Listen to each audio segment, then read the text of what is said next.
না, এই কদিন আগে আমরা দেখলাম যে জামায়াতের নেতা আব্দুল্লাহ মোহাম্মদ তাহের তিনি বলেছিলেন যে নির্বাচন নাও হতে পারে ফেব্রুয়ারিতে, কিন্তু গণভোট হবে।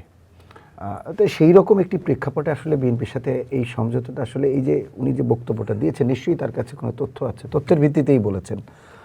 বিএনপি একটা বড় রাজনৈতিক দল, দীর্ঘ টাইম এই দেশ পরিচালনা করছে এবং এই দেশকে এখনো পরিচালনা করার জন্য এবং দেশকে এগিয়ে নেওয়ার জন্য বিএনপি একটা গুরুত্বপূর্ণ দল। সেই ক্ষেত্রে বিএনপি সামগ্রিক মানুষগুলাকে কালেকটিভলি, বিএনপি ঐক্যের রাজনীতিতে বিশ্বাস করে, বিএনপি শান্তির রাজনীতিতে বিশ্বাস করে, বিএনপি সাম্যের রাজনীতিতে বিশ্বাস করে। সেই কারণে সকলকেই বিএনপি এই দেশের উন্নয়ন এবং গণতন্ত্র রক্ষার্থে অ্যাকোমোডেট করতে চাই। এটা বিএনপির রাজনৈতিক একটা দর্শন, যাতে সকলকেই শরিক করতে চাই। দেখেন, অনেক দলের সমর্থক, প্রস্তাবকারী সমর্থনকারী নেই, সেই দলকেও কিন্তু বিএনপি মূল্যায়ন করতেছে। বিএনপি ছোট দল থেকে কোনটা ছোট দল কোনটা বড় দল সেটা চিন্তা করছে। বিএনপি সকল দলকেই বিএনপি সমভাবে সম্মান দেওয়ার চেষ্টা করছে। ইভেন এই যে আমাদের অনেক নেতা তো দূরের কথা, আমাদের রাজনৈতিক বয়স যতদিন, তার চাইতেও এই এনসিপির নেতাদের সকলের জন্মের পরে বয়স ততদিন হয়নি। সেই নেতাদের কিন্তু বিএনপির মহাসচিব থেকে শুরু করবে জাতীয় নেতারা সম্মান দিয়ে তাদের সাথে কথা বলছে এবং তাদেরকে, তারা আসলে তাদেরকে যেভাবে আপ্যায়ন করা হয়, এটা একটা নজির সৃষ্টির মতো একটা বিষয়। সেক্ষেত্রে বিএনপি তো সবাইকে সম্মান দিয়ে চলতে চাই এবং বিএনপি সম্মান দিয়ে সবাইকে ইনভলভ করেই দেশটাকে আগে নিয়ে যেতে চাই। এটা বিএনপির পলিসি।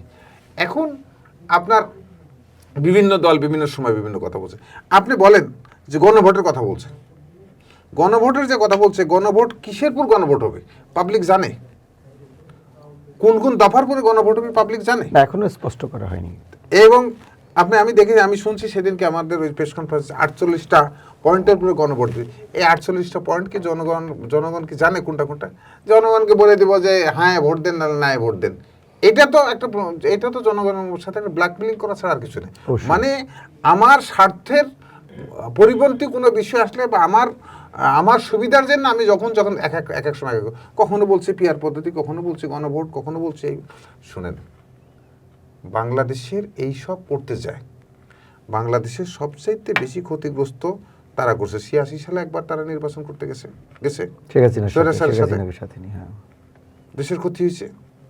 আপনার 96 সালে দেশে আন্দোলন করছে শেখ হাসিনার সাথে এই জামাত ইসলাম। আন্দোলন করার কারণে শেখ হাসিনা সেদিনকে আবার ক্ষমতায় আসছে। যদি 96 সালে যদি না আন্দোলন না করতে হতো, তাহলে দ্বিতীয়বার বিএনপি ক্ষমতায় আসলে আওয়ামী লীগ এমনি নিঃশেষ হয়ে যেত।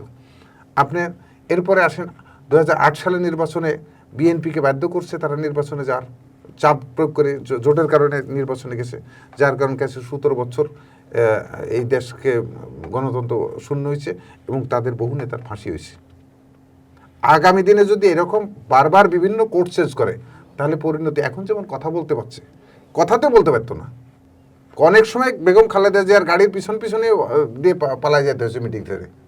যখন যে কথা টুকটাক বলার পরিবেশ আসছে, ওনারা যে খেলা খেলতে নামছে, আমার কাছে শঙ্কিত যে আগামী দিনে আরো বড় পে করতে হবে।